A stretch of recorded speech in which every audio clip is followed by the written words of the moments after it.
अस्सलाम वालेकुम स्टूडेंट्स। बेटा आज हम एफएससी पार्ट 2 का फर्स्ट लेक्चर स्टार्ट करने जा रहे हैं। That is all about introduction of the chemistry part 2 full book. इस लेक्चर में हम क्या स्टडी करेंगे? इस लेक्चर में एक्चुअल में हम एक ओवरव्यू देंगे फुल बुक सिलेबस का कि हमने इस पूरी बुक में क्या पढ़ना है, हमारे पास टोटल चैप्टर्स क्या हैं, उन चैप्टर का कंटेंट क्या है। और एक्चुअल में एक फुल बुक का ओवरव्यू देने का मकसद ये होता है कि जब आपको किसी चीज़ का स्टार्टिंग ओवरव्यू पता चल जाता है तो आप उसको स्टडी लेने में इंटरेस्ट भी करते हो और उसके अलावा उसको समझने में भी आसानी होती है कि हमने किस चैप्टर में क्या पढ़ना है। और एज इट इज़ ये कोई डिफ़िकल्ट चीज़ नहीं है, क्योंकि अक्सर बच्चों के माइंड में ये कॉन्सेप्ट होता है कि भाई जी सेकेंड ईयर की केमिस्ट्री बहुत मुश्किल है, इसमें हमें इनऑर्गेनिक पढ़नी पड़ेगी, इसमें हमें ऑर्गेनिक पढ़नी पड़ेगी। तो बेटा जैसे जैसे आप मेरे साथ चलते जाओगे आपको पता चलेगा कि केमिस्ट्री बहुत ही इंटरेस्टिंग है। और स्पेशली अगर आप ऑर्गेनिक केमिस्ट्री की बात करते हो तो वो तो बहुत ही ज़्यादा इंटरेस्टिंग है। आपको समझने में बस आपने एक काम करना है, आपने सिर्फ फोकस रखा है। जितना ज़्यादा आपका फोकस होगा उतनी ज़्यादा आपको समझने में आसानी होगी और चीज़ें खुद ब खुद ही ईजी से ईजी होती चली जाएंगी। तो अब हम स्टार्ट करते हैं फर्स्ट अपना लेक्चर। और लेक्चर के स्टार्ट में सबसे पहले मैं आपको बताती हूँ कि हमारे पास टोटल बुक में, जो हमारे पास सेकेंड ईयर की बुक है, उसमें टोटल कितने चैप्टर्स हैं। हमारे पास टोटल जो चैप्टर्स हैं बुक में वो हैं 16 चैप्टर्स। ठीक है, तो ये 16 चैप्टर्स को देख के आपने घबराना नहीं है कि पता नहीं हमारे पास इतने चैप्टर्स आ चुके हैं, हम कैसे पढ़ेंगे। तो ये बहुत ईजी है, क्योंकि हमारे पास शॉर्ट के चैप्टर सेपरेट हो जाते हैं, एक्सटेंसिव के चैप्टर सेपरेट हो जाते हैं, ऑर्गेनिक के सेपरेट है, इनऑर्गेनिक के सेपरेट है, तो ये बहुत ईजी होता चला जाता है। तो 16 चैप्टर्स में हमारे पास फुल सिलेबस में, फुल बुक सिलेबस के 3 पोर्शन हैं। हमारे पास फर्स्ट पोर्शन है इनऑर्गेनिक केमिस्ट्री का, कि मतलब हम स्टार्टिंग में क्या स्टडी करते हैं, हम इनऑर्गेनिक केमिस्ट्री का पोर्शन स्टडी करते हैं। सेकंड पोर्शन जो है वो हमारे पास कौन सा है, ऑर्गेनिक केमिस्ट्री का। ठीक है जी, ऑर्गेनिक केमिस्ट्री के बाद फर्स्ट चैप्टर में इनऑर्गेनिक केमिस्ट्री में हमारे पास कितने चैप्टर्स आते हैं, चैप्टर 1 to 6। 1 to 6 जितने भी चैप्टर हैं वो किस में आते हैं, इनऑर्गेनिक केमिस्ट्री में आते हैं। ऑर्गेनिक केमिस्ट्री में कौन से चैप्टर हैं, चैप्टर नंबर 7 to 13। चैप्टर 7 से 13 तक के जो चैप्टर्स हैं वो किस में आ जाते हैं, ऑर्गेनिक केमिस्ट्री में आ जाते हैं। उसके बाद हमारे पास एक है चैप्टर नंबर 14। चैप्टर नंबर 14 जो है, ये हम अभी मैं नेम तो नहीं मेंशन करूंगी, ये एक्चुअल में बायो केमिस्ट्री की किस फील्ड से रिलेट करता है, it relate with the biochemistry. ठीक है, चैप्टर नंबर 14 बायोकेमिस्ट्री की फील्ड से रिलेट करता है, केमिस्ट्री की एक ब्रांच है जिसमें हम बायोलॉजिकल कंपाउंड्स को स्टडी करते हैं। इसके अलावा हमारे पास चैप्टर नंबर 15 जो है, चैप्टर नंबर 15 केमिस्ट्री की ब्रांच इंडस्ट्रियल केमिस्ट्री से रिलेट करता है, ये इंडस्ट्रियल केमिस्ट्री से लिया गया है। ठीक है जी, और उसके बाद हमारे पास जो है चैप्टर नंबर 16। चैप्टर नंबर 16 जो है ये किस ब्रांच से लिया गया केमिस्ट्री की, that is relate with the environmental chemistry.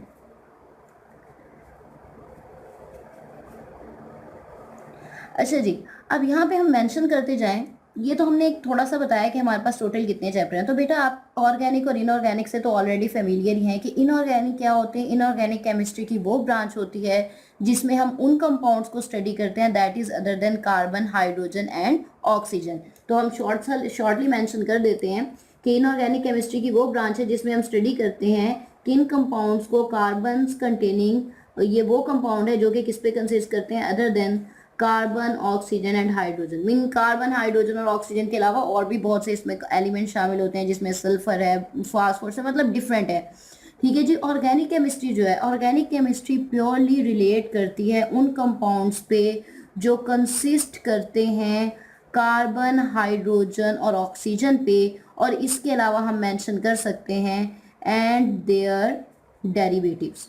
Derivatives क्या होता है, ये आप केमिस्ट्री पढ़ते जाएंगे तो साथ में समझ आती जाएगी। डेरिवेटिव्स होता है ड्राइव करना, मींस के अखज करना। सिंपल मीनिंग हम कहते हैं अखज करना है कि आपके पास एक कंपाउंड है, आपने उससे चेंजिंग करके एक नई चीज़ बना ली है, this one is called as a derivative. तो ऑर्गेनिक केमिस्ट्री में हम प्योरली उन कंपाउंड्स को स्टडी करेंगे जो कार्बन, हाइड्रोजन और ऑक्सीजन पे कंसिस्ट करेंगे, और इसके अलावा वो क्या होंगे, इनके डेरिवेटिव्स होंगे। और इनऑर्गेनिक केमिस्ट्री में सिर्फ वो कंपाउंड स्टडी करेंगे जो कि अदर देन कार्बन, हाइड्रोजन और ऑक्सीजन, मीन्स वो प्योरली ऑर्गेनिक नहीं होंगे। फिर हम बात कर रहे हैं बायोकेमिस्ट्री की।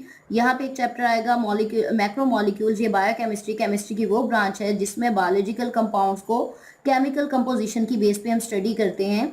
इंडस्ट्रियल केमिस्ट्री में हम इंडस्ट्रीज को देखेंगे, जिसमें हमारे पास सीमेंट इंडस्ट्री है, हमारे पास ग्लास इंडस्ट्री है, जैसे बल्कि फर्टिलाइजर इंडस्ट्री है और पेपर इंडस्ट्री है। 3 इंडस्ट्रीज को हम स्टडी करेंगे। और इन्वायरमेंटल केमिस्ट्री में हम देखेंगे कि हमारे इन्वायरमेंट पे कौन से फैक्टर्स हैं जो कि मतलब बेसिकली हम इन्वायरमेंट के पोर्शंस की बात करेंगे कि हमारा एनवायरनमेंट कितने पोर्शंस पे कंसिस्ट करता है, इनके ऊपर कौन से फैक्टर जो हैं वो इफ़ेक्ट करते हैं।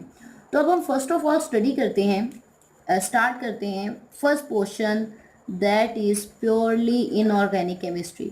अब हम इस पोर्शन में देखेंगे कि जो हमने 6 चैप्टर्स पढ़ने हैं 1 to 6, वो कौन कौन से चैप्टर हैं और उनमें क्या कंटेंट होगा। तो हमारे पास बेटा जो फर्स्ट चैप्टर है, वो फर्स्ट चैप्टर हमारे पास क्या है, that is chapter number 1, periodic classification of elements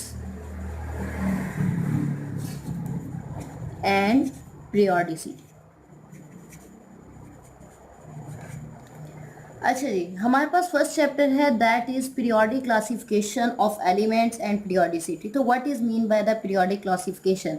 periodic का मतलब होता है अरेंजमेंट, क्लासिफिकेशन का मतलब है कि हमारे पास पीरियोडिक टेबल में जितने भी एलिमेंट्स हैं उनको हमने क्या किया है, उनको हमने अरेंज किया है। ठीक है, हम फर्दर इसमें स्टडी करेंगे इस चैप्टर में कि एक मेंडलीव पीरियोडिक टेबल आएगा हमारे पास, एक हमारे पास मॉडर्न पीरियोडिक टेबल आएगा कि एलिमेंट्स को एक ओल्ड और मॉडर्न पीरियोडिक टेबल में कैसे अरेंज किया गया था, फर्दर उनके कैसे ग्रुप्स बने थे, और फर्दर मतलब हम उनकी पूरी डिटेल स्टडी करेंगे। हम उसमें आयनाइजेशन एनर्जी को स्टडी करेंगे, हम इसमें इलेक्ट्रॉन अफिनिटी को स्टडी करेंगे।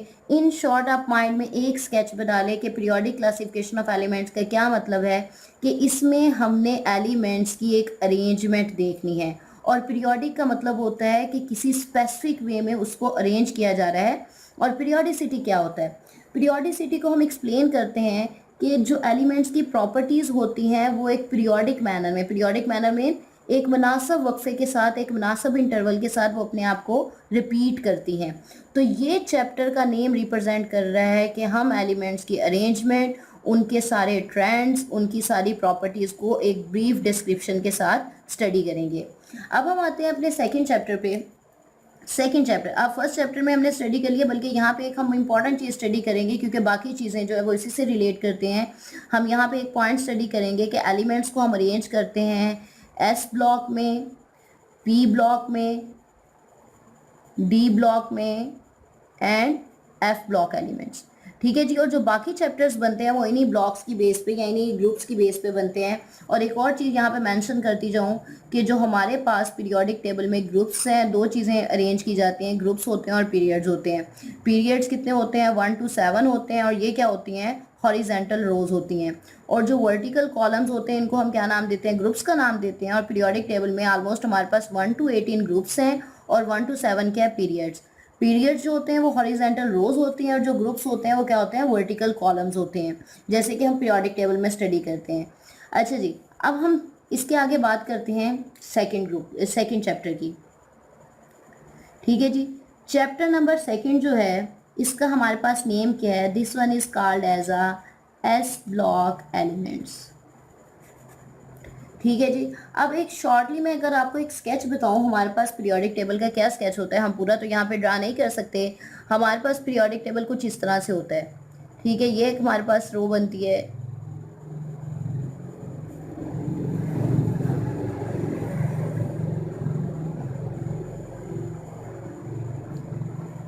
आप अगर अपनी बुक्स पे देखें तो आपको इसी तरह से पीरियोडिक टेबल नजर आता है। ठीक है जी, अच्छा जी, अब इसमें हमारे पास ये ग्रुप आ चुके हैं। अब इसमें जो फर्स्ट 2 लाइंस होती हैं, ये इतना पोर्शन जो होता है, this one is called as a S block elements. ठीक है, अब इसके अलावा ये स्टार्टिंग पोर्शन हमारे पास एस ब्लॉक एलिमेंट्स का आ गया। इसके अलावा ये वाला जो ब्लॉक होता है ये किसको इधर हमारे पास 2 ही ग्रुप्स होते हैं। ठीक है, इसको हम ऐसे मेंशन कर देते हैं। अच्छा जी, ये किसको मेंशन करता है, this one relate to the P block elements. यहाँ पे दरमियान में जो आते हैं ये कौन से एलिमेंट आते हैं, डी ब्लॉक एलिमेंट्स आते हैं, और जो बिल्कुल लास्ट में आपको 2 रोज नजर आती हैं ये किसको मेंशन करता है, ये रिप्रेजेंट करता है एफ ब्लॉक एलिमेंट्स को। ठीक है, अगर हम थोड़ा सा इसको मेंशन कर दें कि ये हमारे पास एक इस तरह का स्केच है, ये किसको मेंशन कर रहा है, डी ब्लॉक को। ये ऊपर वाला जो पोर्शन है ये किसको मेंशन कर रहा है हमारे पास, ये पी ब्लॉक एलिमेंट्स हैं। ये 2 ग्रुप्स किसको मेंशन कर रहे हैं, ये मेंशन कर रहे हैं एस ब्लॉक एलिमेंट्स को। लास्ट में जो 2 रोज हैं वो किसको मेंशन करती हैं, एफ ब्लॉक को। तो एस ब्लॉक एलिमेंट्स में हमारे पास बेसिकली कौन से ग्रुप्स होते हैं, एस ब्लॉक एलिमेंट्स में हमारे पास 2 ग्रुप होते हैं, एक फर्स्ट ए ग्रुप एलिमेंट्स होते हैं और एक कौन से होते हैं, second A group elements. First A group elements में जो हमारे पास एलिमेंट है जिनकी हम प्रॉपर्टीज देखेंगे that is lithium, sodium, potassium, rubidium and caesium. और सेकंड ए ग्रुप एलिमेंट्स में हम जो प्रॉपर्टीज देखेंगे वो किसकी देखेंगे, beryllium, magnesium, calcium, strontium and barium. तो एक्चुअल में एस ब्लॉक एलिमेंट्स रिलेट करता है first and second A group elements पे, और एस ब्लॉक एलिमेंट में हम इन फर्स्ट ए ग्रुप एलिमेंट और सेकंड ए ग्रुप एलिमेंट्स की प्रॉपर्टीज देखेंगे, इनके पिकुलर बिहेवियर्स को देखेंगे, इनके केमिकल रिएक्शंस को देखेंगे और इनके यूजेस को स्टडी करेंगे। तो इन शॉर्ट आप अपने माइंड में रख लें कि सेकंड चैप्टर में हमने सिर्फ फर्स्ट और सेकंड ए ग्रुप के एलिमेंट्स को ब्रीफली स्टडी करना है, फिर चाहे वो इनकी केमिकल प्रॉपर्टीज़ के से रिलेटेड हो, इनके केमिकल रिएक्शन से रिलेटेड हो, या इनकी फिजिकल प्रॉपर्टी या यूजेस से हो। उसके बाद हम बात करते हैं, हमारे पास थर्ड चैप्टर आ जाता है। ठीक है जी, और थर्ड चैप्टर किसको मेंशन करता है, थर्ड चैप्टर है हमारे पास दैट इज, उन्होंने नेम ही इसका इस तरह से मेंशन किया है क्योंकि फर्स्ट और सेकंड ग्रुप तो हमारे पास हो चुके हैं, group 3A and 4A elements. अब ये जो ग्रुप 3 एंड 4A एलिमेंट्स हैं तो इट्स मीन कि यहाँ पे इस चैप्टर में हम सिर्फ 3 और 4A एलिमेंट्स को स्टडी करेंगे। अब इसमें हम इनके जनरल ट्रेंड्स भी देखेंगे, इनके पिकुलर प्रॉपर्टीज़ भी देखेंगे, इनके केमिकल रिएक्शंस भी देखेंगे, इवन इनकी प्रिपरेशन मेथड्स भी देखेंगे कि ये किन किन एलिमेंट के साथ रिएक्ट करके फर्दर क्या क्या कंपाउंड्स बनाते हैं। ठीक है जी, तो 3 एंड 4A एलिमेंट्स को अगर हम स्टडी करते हैं तो हमारे पास 3A ग्रुप में कौन से एलिमेंट हैं और 4A ग्रुप में कौन से एलिमेंट्स हैं, तो हम देखते हैं कि ये कंसिस्ट करता है boron, aluminium, gallium, indium and helium. और उसके अलावा 4A ग्रुप के जो एलिमेंट्स हैं इसमें हमारे पास क्या आ जाता है, carbon, silicon, germanium, Stenik and प्लम्बस। प्लम्बस किसे कहते हैं, लेड को नाम दिया जाता है। तो इट्स मीन कि ग्रुप 3 एंड 4A एलिमेंट्स वाले चैप्टर में ये जो हमारे पास थर्ड चैप्टर है इसमें हम इन एलिमेंट्स की, और बेसिकली जो पिकुलर बिहेवियर देखा जाता है वो फर्स्ट 2 एलिमेंट्स का देखते हैं। मतलब ये ना आप सोचें कि हमने पूरे चैप्टर में इन सारे एलिमेंट्स को ब्रीफली स्टडी करना है, यहाँ तो बिल्कुल स्टार्टिंग एलिमेंट का पिकुलर बिहेवियर देखा जाता है और उसकी हम प्रॉपर्टी या केमिकल रिएक्शंस को मेंशन करते हैं, या फिर 2 एलिमेंट्स को ले लिया जाता है। और 4 एलिमेंट्स में कार्बन और सिलिकॉन का जो कंपैरिजन होता है ये एक इंपॉर्टेंट शॉर्ट क्वेश्चन होता है, वो हम जब चैप्टर स्टडी करेंगे तो उसमें ब्रीफली पढ़ते जाएंगे। अब हम आते हैं चैप्टर नंबर 4 पे। चैप्टर नंबर 4 किससे अकॉर्डिंग है, चैप्टर नंबर 4 रिलेट करता है, दैट इज मतलब हमने फर्स्ट, सेकंड, थर्ड, फोर्थ, अब हमारे पास 5 और 6 एलिमेंट्स हैं। तो जो फोर्थ चैप्टर है that is relate to group 5A and 6A elements. तो बेटा आपको इसके नेम से ही रिप्रेजेंट हो रहा होगा कि इसमें हमने क्या स्टडी करना है। इसमें हमने ग्रुप 4A मतलब ग्रुप 5 और हमने ग्रुप 6A के एलिमेंट्स को क्या करना है, स्टडी करना है। अब नेक्स्ट क्वेश्चन हमारे पास ये है कि ग्रुप 5 में कौन से एलिमेंट्स होते हैं, ग्रुप 6 में कौन से एलिमेंट होते हैं। तो अगर हम यहाँ पे मेंशन करते हैं 5A ग्रुप को और यहाँ पे हम मेंशन कर देते हैं 6A ग्रुप को, तो 5A ग्रुप में आ जाता है हमारे पास nitrogen, phosphorus, arsenic, antimony, bismuth. और 6A ग्रुप में हमारे पास कौन से एलिमेंट्स आ जाते हैं, ऑक्सीजन, सल्फर, सिलीनियम, टेलीरियम और पोलोनियम। ठीक है जी, तो इस चैप्टर में हम ज़्यादातर जो, अगर मैं इनको स्टार्टिंग में आपको मेंशन करूं तो इस चैप्टर में हम नाइट्रोजन और फास्फोरस को ज़्यादा डिटेल में स्टडी करते हैं। बाकी इनके एलिमेंट्स इतनी ज़्यादा डिटेल में स्टडी नहीं होते।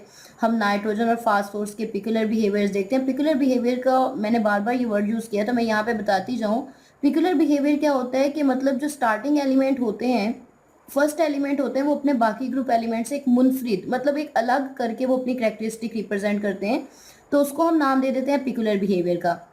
तो इस चैप्टर में हम नाइट्रोजन और फास्फोरस की प्रॉपर्टीज देखेंगे कि नाइट्रोजन कैसे ऑक्साइड्स बनाते हैं, नाइट्रोजन कैसे एसिड्स बनाते हैं, उनकी आगे क्या प्रॉपर्टीज होती हैं, फास्फोरस कैसे ऑक्साइड्स बनाते हैं, क्लोराइड्स बनाते हैं। तो मतलब हमने इनकी प्रॉपर्टीज को स्टडी करना है। और 6 एलिमेंट्स में हम ऑक्सीजन को स्टडी करेंगे, और इसमें ज़्यादा इंपॉर्टेंट जो क्वेश्चन आता है वो ऑक्सीजन और सल्फर का कंपैरिजन होता है, जो आपके पास एक बहुत इंपॉर्टेंट एक्सटेंसिव क्वेश्चन होता है। ये हम स्टडी करेंगे ग्रुप 4 एंड 5 एलिमेंट्स में इस चैप्टर में हमारे पास। उसके बाद हम आते हैं चैप्टर नंबर 6 पे, चैप्टर नंबर 5 पे। चैप्टर नंबर 5 हमारे पास क्या है? चैप्टर नंबर 5 का नेम है हमारे पास the halogens and noble gases. And I hope कि आपको हैलोजेंस और नोबल गैसेस के बारे में एक ब्रीफ डिस्क्रिप्शन होगी कि हैलोजेंस क्या होते हैं। हैलोजेंस हमारे पास होते हैं fluorine, chlorine, bromine and iodine. तो अगर मैं यहाँ पे मेंशन कर दूँ कि हम स्पेसिफाई कर रहे हैं किसे, हम देख रहे हैं कि हैलोजेंस क्या होते हैं, और उसके अलावा हम यहाँ पे देख रहे हैं कि हमारे पास नोबल गैसेस, और नोबल गैसेस तो आप इवन 9th क्लास से पढ़ना स्टार्ट हो जाते हैं। हैलोजेंस के बारे में भी एक ब्रीफ इंट्रोडक्शन होता है हमारे पास। हैलोजेंस हमारे पास होते हैं फ्लोरीन, क्लोरीन, ब्रोमीन, आयोडीन, और उसके बाद हम बात करते हैं एस्टाटीन की। ठीक है जी। एस्टाटीन एक रेयर एलिमेंट है, जो कि मतलब रेयर हैलोजन है, जो कि ज़्यादातर स्टेबल नहीं होता, जिसको हम ज़्यादा ब्रीफली स्टडी भी नहीं करते। जो ज़्यादातर हैलोजन्स होते हैं, हैलोजन को हम किस बेस पे ज़्यादा जानते हैं, इसलिए कि halogens are the highly electronegative elements. और इलेक्ट्रोनेगेटिव क्या होता है? जो मैक्सिमम इलेक्ट्रॉन्स को या नेगेटिव चार्ज कैरी करने की एबिलिटी रखते हैं। और नोबल गैसेस में कौन से आ जाती हैं? नोबल गैसेस कंसिस्ट करती हैं helium, neon, argon, krypton and xenon. और इवन हमारे पास एक और भी एलिमेंट होता है नोबल गैसेस में, दैट इज़ अ रिडॉन। ठीक है, और रिडॉन थोड़ी अनस्टेबल होती है, रेडियो एक्टिव है, इसलिए हम इसको ज़्यादा ब्रीफली स्टडी नहीं करते। तो इस चैप्टर में हम हैलोजन और नोबल गैसेस के रिएक्शंस के बारे में, इनके कि मतलब ये किन किन एलिमेंट के साथ रिएक्ट करके क्या क्या कंपाउंड्स बनाती हैं, और ज़्यादा जो हम स्टडी करेंगे वो यहाँ पे हम फ्लोरीन को स्टडी करेंगे इस ग्रुप में, इनकी इलेक्ट्रोनेगेटिविटी पैटर्न को स्टडी करेंगे, और इनके ऑक्सीजन के साथ रिएक्शन को स्टडी करेंगे। ठीक है जी। और नोबल गैसेस में जो आपके पास इस चैप्टर में इंपॉर्टेंट क्वेश्चन आता है वो आता है application of the noble gases. तो बेटे एक चीज़ याद रखिएगा, चाहे हम लेक्चर्स में ऑनवर्ड चलते जाएं, ये जो आपके पास फर्स्ट इंट्रोडक्शन लेक्चर होता है, इसमें जो चीज़ें बता दी जाती हैं ये आपके लिए एक पूरा पूरा ओवरव्यू होता है, जो आपको फर्दर बेनिफिशियल प्रूव हो सकता है कि आप कभी आगे चल जाएं और पीछे देखें, पीछे लेक्चर फर्स्ट लेक्चर पे रिपीट करके देखें, तो आपको पता चलेगा कि हमारे पास इस चैप्टर में कौन कौन सी इंपॉर्टेंट चीज़ें थी जो कि मैम ने फर्स्ट इंट्रोडक्शन लेक्चर में हमें बताया था। अब उसके बाद जो हमारे पास लास्ट चैप्टर आ जाता है इनऑर्गेनिक केमिस्ट्री का, दैट इज़ ट्रांजिशन एलिमेंट्स। और ये बहुत ही इंटरेस्टिंग चैप्टर है, ट्रांजिशन एलिमेंट्स। ट्रांजिशन एलिमेंट्स किसे कहते हैं? ये जो एफ ब्लॉक एलिमेंट्स होते हैं, इनको हम क्या नाम देते हैं? These F block elements is called as a transition elements.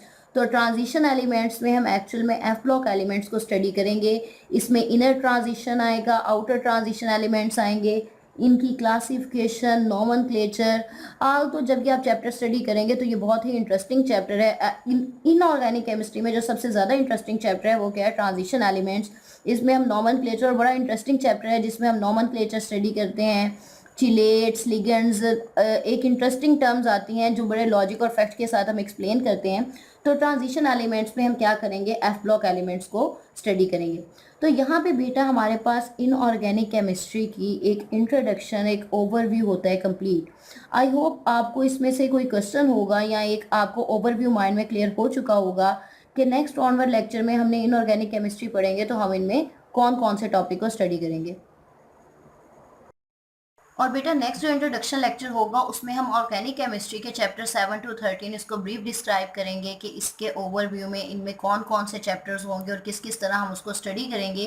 और उसके बाद हम देखेंगे नेक्स्ट जो इंट्रोडक्शन लेक्चर है ऑर्गेनिक केमिस्ट्री के साथ ही हम इसको ऐड करेंगे कि बायोकेमिस्ट्री के पोर्शन में हमारे पास कौन सा चैप्टर है, इंडस्ट्रियल केमिस्ट्री के पोर्शन में हमारे पास कौन सा चैप्टर है, और जो इन्वायरमेंटल केमिस्ट्री है उसके मतलब उसमें हमारे पास कौन सा चैप्टर ऐड हो रहा है और उसमें कौन कौन से टॉपिक है और हमने उसको किस तरह से स्टडी करना है। Thank you.